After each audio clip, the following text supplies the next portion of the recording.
আমাদের নারায়ণগঞ্জ জেলার DB team Narayanganj ৩ আসনে মাননীয় সংসদ সদস্য আজহার ইসলাম মানহানির ছেলে খায়রুল ইসলাম সুজয়কে তার নিজ বাসভবন বসুন্ধরা এলাকা থেকে জিজ্ঞাসাবাদের জন্য ডিবি কার্ডে নিয়ে আসে। তার বিরুদ্ধে কিছু অভিযোগ আছে আমাদের কাছে। সেই অভিযোগগুলো আমরা ভেরিফাই করার জন্য জিজ্ঞাসাবাদের জন্য আমরা নিয়ে এসেছিলাম। তো এই তাকে আরো অধিকতর জিজ্ঞাসাবাদের জন্য ডিএমপি ডিবি কার্যালয়ে এখন নেওয়া হবে। ডিএমপি ডিবি থেকে কর্মকর্তা এখানে আমাদের অফিসে চলে আসে, তারা তাকে সেখানে নিয়ে যাবে। অনেকগুলো অভিযোগ আছে আমাদের কাছে। আমরা এখন তদন্তের স্বার্থে আমরা এখন কাজ করছি না। যে অভিযোগগুলো আমরা তার কাছ থেকে তথ্য নিয়েছি, আমরা এগুলো ভেরিফাই করতেছি এবং আমাদের কাছ থেকে যে তথ্যগুলো পেয়েছি তার কাছ থেকে সেগুলো আরো জাস্টিফাই করা হচ্ছে এবং আমাদের ডিএমপি ডিবি কাজে নেওয়া হবে। এই তথ্যগুলোর ভিত্তিতে আরো অধিকতর তদন্ত তথ্য পাওয়া যায় কিনা সেই কারণে তাকে নেওয়া হচ্ছে। অভিযোগ আসলে অনেকেই অভিযোগ উল্লেখ করেছে।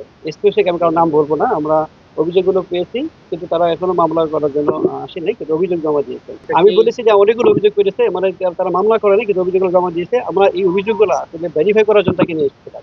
জিজ্ঞাসাবাদ আমরা করেছি, কিছু তথ্য পেয়েছি এবং তার কাছ থেকে আরো কিছু মানে তথ্য পাওয়ার জন্যই ডিএমপি ডিবি কার জন্য হচ্ছে। Presenting Walton Crystal Series. Switch to premium. Switch to Crystal. তার বিরুদ্ধে কোনো মামলা নেই, চলমান কোনো মামলা নেই।